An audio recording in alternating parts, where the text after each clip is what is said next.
In today's video, I am going to teach you how to create a trifold brochure on Canva. First, open Canva and use the search bar to look up trifold brochure. You'll see a variety of professionally designed layouts. Pick a template that matches your style or brand. Don't worry if it's not perfect yet, you'll customize everything next. Before you design, it helps to understand the layout. A trifold brochure is made up of 2 pages front and back, and each page has 3 panels. Think of it as a single sheet that folds into thirds.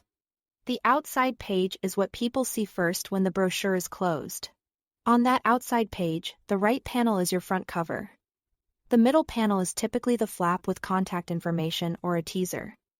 And the left panel becomes the back cover once it's folded. The inside page holds your main content across the left, middle, and right panels, which your reader will see when they open the brochure fully. Start customizing your design by editing text and images.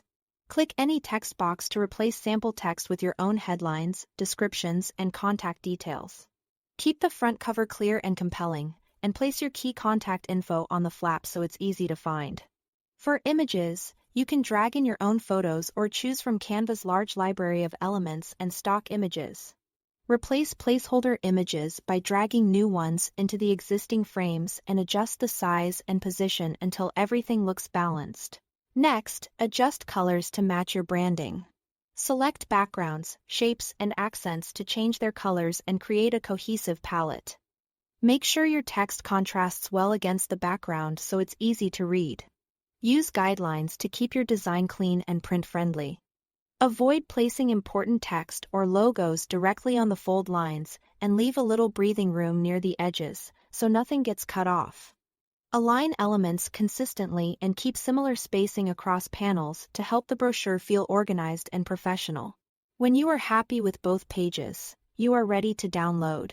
Click the download button and choose PDF print for the highest quality if you plan to print.